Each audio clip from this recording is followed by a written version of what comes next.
Vigour है direct statement. तो ये क्लासिकल प्रोज की क्वालिटीज़ हैं कि क्लियर होती है और उसमें टू द पॉइंट होती है और उसमें डायरेक्ट सेंटेंसेस जो है वो अमूमन यूज़ किए जाते हैं। और अगर हम प्रोज राइटर की बात करें तो प्रोज राइटर में जो बड़े प्रोज राइटर हैं पहले नंबर पे वो है डैनियल डेफे। उनका नाम आपने पहले भी सुना हुआ होगा।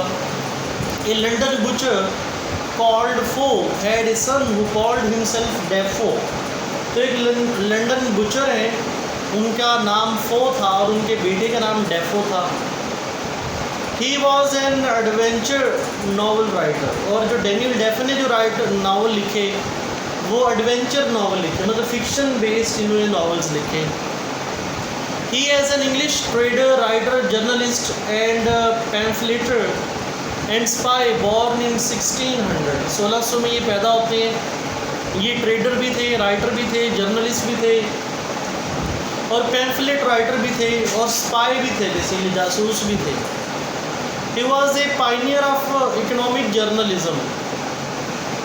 तो बेसिकली ये कहा जाता है कि सहाफ़त की बुनियाद इन्होंने रखी थी, पहले सहाफ़ी भी यही थे। His original name was Daniel Defoe. Defoe is known to have used at least 198 pen names. Pen names होते हैं जो ऐसे आप फर्जी नाम बनाते हैं, तो कहा जाता है कि इन्होंने 198 पेन नेम अपने बनाए। Daniel Defoe is called the poet laureate of market economy और इनको मार्केट इकोनॉमी का पोएट लॉरिएट भी कहा जाता है। Earliest literary journalist in English language, जो ये बात हमने पहले भी कर दी कि शुरू के ये जर्नलिस्ट हैं, स्टार्ट के जो शुरू के पहले जर्नलिस्ट में इनको शामिल किया जाता है। He wrote on social political and literary aspects. इन्होंने मुख्तलिफ आस्पेक्ट्स पे लिखा, जैसे कि सोशल है, पॉलिटिकल है, लिटरेरी है, हर आस्पेक्ट पे इन्होंने लिखा। He brought about 250 publication. Total इन्होंने 250 पब्लिकेशंस लिखी। At the age of 60 turn to the writing of prose fiction. और 60 साल की उम्र में ये फिर प्रोज फिक्शन की तरफ आ गए। मतलब पहले जर्नलिस्ट थे और पैम्फलेट लिखते थे, लेकिन फिर जब ये बूढ़े हुए तो उस वक्त इन्होंने फिक्शन लिखना स्टार्ट कर दिया। Credited with being the originator of English novel. और इन्हें इंग्लिश नावल का बानी माना जाता है और कहा जाता है कि पहले इंग्लिश नावलिस्ट यही थे, लेकिन फिर कुछ क्रिटिक्स ने कहा कि नहीं ये नहीं है। और इनका जो वर्क रॉबिन्सन क्रूसो है वो पहला नावल था, लोगों ने कहा, क्रिटिक ने कहा, लेकिन फिर मॉडर्न क्रिटिक्स ने कहा कि रॉबिन्सन क्रूसो नावल की डेफिनेशन पे पूरा नहीं उतरता, तो इसलिए फिर ये पहले नावलिस्ट नहीं है बल्कि ये फिक्शन राइटर है। लेकिन नावल की बुनियाद इन्होंने रखी। इनके जो वर्क्स हैं वो नावल की क्लोज तरीन है। इनका जो बाकी वर्क है उसमें देखें, the memoirs of A Cavalier है, कैप्टन सिंगलेटन है, मॉल फ्लेंडर्स हैं, कॉलोनल जैक है, रुखसाना है, journal of the plague year, ये सारे इनके फिक्शनल वर्क्स हैं, फिक्शंस हैं। तो आगे चलें, नेक्स्ट जोनाथन स्विफ्ट। दूसरे बड़े प्रोज राइटर हैं जोनाथन स्विफ्ट, जिनका गुलिवर्स ट्रैवल्स आपने पढ़ा हुआ है। Jonathan Swift was having different pen names as M.B. Drapier, Lemuel Gulliver, Isaac Bickerstaff, ये इनके पेन नेम्स थे। He is known for being a master of two styles of satire, the Horatian satire and juvenile satire। तो ये दो तरह की इनको जो है वो सेटाइर्स में जो है वो इनके क्वालिटीज़ हैं। Most powerful and original genius of his age, bitter, melancholy and sardonic figure. ये बहुत ही मतलब एक पावरफुल राइटर थे और लेकिन अपने मिजाज के हवाले से ये बड़े सख्त थे, ग्लूमी थे और एक सैड पर्सनैलिटी थे। इनका अगर हम वर्क देखें तो इनके वर्क के अंदर जो सबसे ज़्यादा पॉपुलैरिटी मिली वो किसको मिली? गुलिवर्स ट्रैवल्स को मिली। और गुलिवर्स ट्रैवल्स आपने पढ़ा भी हुआ है, bitter attack on political and social life. और इंग्लैंड की पॉलिटिकल और सोशल लाइफ पे बहुत ज़्यादा इन्होंने तनकीद की इस वर्क के ज़रिए। ये चाइल्ड फिक्शन कहलाता है, ठीक है, मतलब ये बच्चों का भी नावल कहलाता है, बच्चे भी इसे शौक़ से पढ़ते हैं। तो गुलिवर्स ट्रैवल्स की वजह से जोनाथन स्विफ्ट को मिसंथ्रोपिस्ट का टाइटल दिया गया। मतलब ऐसा शख्स जो कि सिर्फ इंसानों में उसे खामियां ही नज़र आती हैं तो उसे मिसंथ्रोपिस्ट कहा जाता है। इसके अलावा इनका जो बाकी वर्क है the tale of a tub, तो इसमें weakness of the man religious believes, जो मतलब जो रिलीजियस जो बिलीव्स हैं उनकी जो वीकनेसेस हैं उनको हाईलाइट किया गया है। Journal to Stella written to Esther Johnson whom Swift love, ये अपनी बिलवर्ड के लिए उन्होंने लिखा। द बैटल ऑफ बुक्स, जिसमें इन्होंने अपने जो कंटेम्प्रेरी राइटर्स जो इनके खिलाफ थे उनको उनके खिलाफ मतलब लिखा इन्होंने। इसके अलावा पैम्फलेट्स लिखे, और जो स्विफ्ट हैं वो पेसिमिस्ट थे, मतलब वो बड़े ग्लूमी फिगर थे। मास्टर ऑफ प्रोज स्टाइल इनका क्या है, सिंपल, डायरेक्ट और कोलोकियल है, और ये अपने प्रोज स्टाइल में ये मास्टर कहलाते हैं। और इनका स्टाइल बहुत सिंपल है, डायरेक्ट है, और आम ज़ुबान के अंदर ये लिखते हैं। कोलोकियल से मुराद अपनी आम लैंग्वेज यूज़ करना। इसके अलावा आगे चलें, लास्ट में इस एज के दो और बहुत बड़े नाम हमें नज़र आते हैं प्रोज के अंदर, और वो हैं एडिसन एंड स्टील। एडिसन, ये दोनों दोस्त थे, एक साथ काम किया। They worked in collaboration. Originator of periodical essays, periodical essays की इन्होंने बुनियाद रखी। पीरियोडिकल एसेस मुराद जो किस्तों में आता है, जैसे वीकली आता है या मंथली आता है, उसे पीरियोडिकल एसे कहते हैं।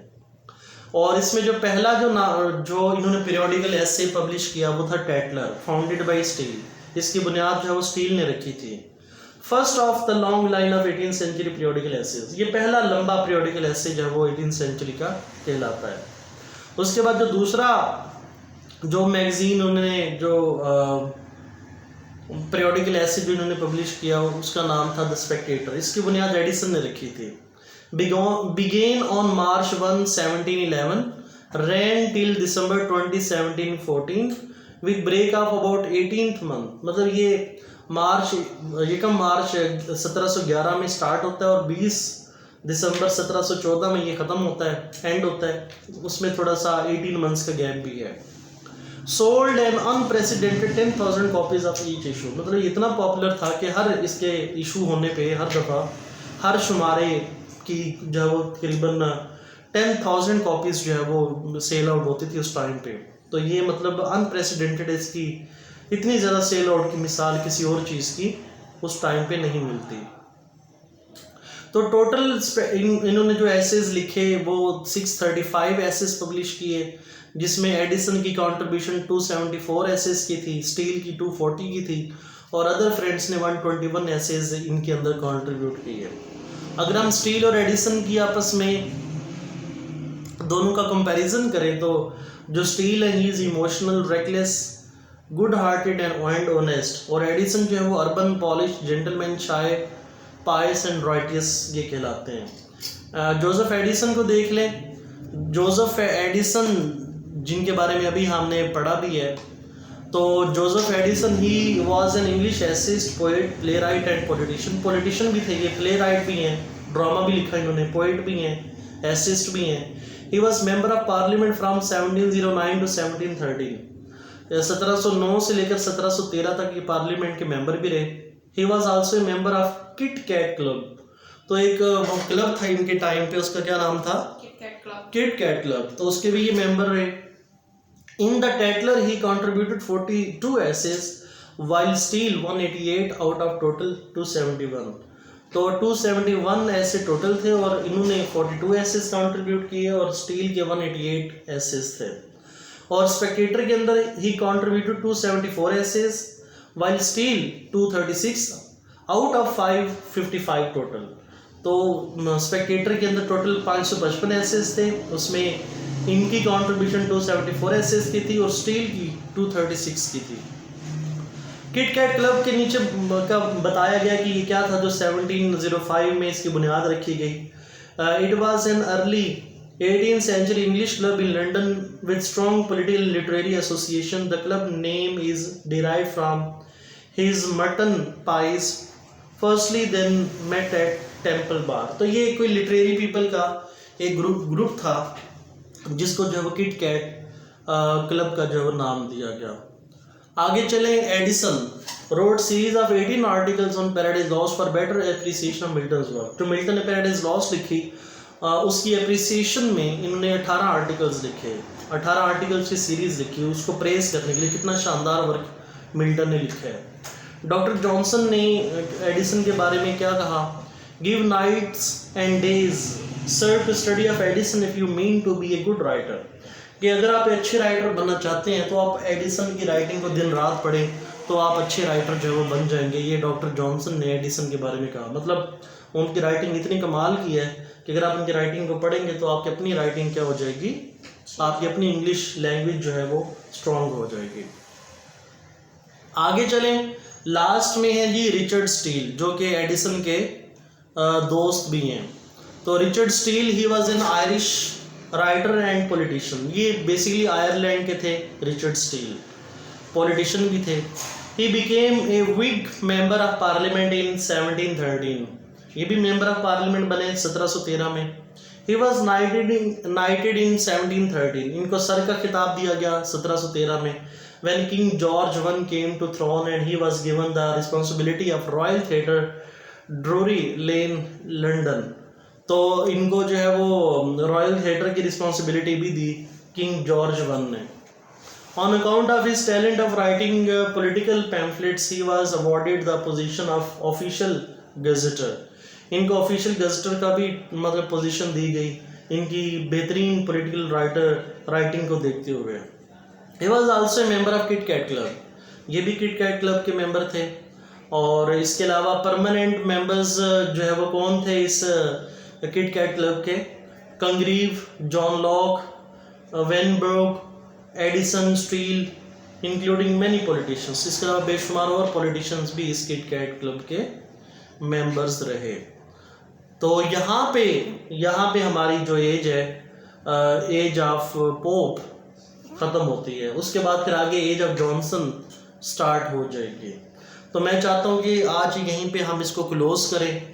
मैं थोड़ी सी अपनी स्पीड स्लो इसलिए कर रहा हूँ क्योंकि हमारे टेस्ट प्रॉपरली आज से स्टार्ट हुए हैं। हमने पढ़ तो बहुत लिया है लेकिन टेस्ट में हम बहुत पीछे हैं। मैं थोड़ी स्लो पेस के साथ जो है वो चलना चाहता हूँ। हाँ जी ठीक है, क्लासिकल एज ऑलमोस्ट हमने हाफ से ज़्यादा कर ली है, कल वाइंड अप हो जाएगी। और एंग्लो सैक्सन एज का जो टेस्ट है वो अपलोड हो गया है। उसके बाद एंग्लो नॉर्मन एज का टेस्ट अपलोड होगा। तो फिर आपका जो फर्स्ट टेस्ट है बुक का वो भी साथ साथ हम वो भी अपलोड करूँगा तीसरे नंबर पे।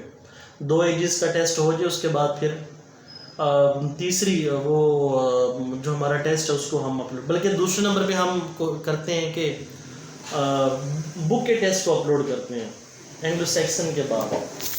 ठीक है जी, तो यहाँ पे हमारा आज का लेक्चर हम इसे वाइंड अप करते हैं।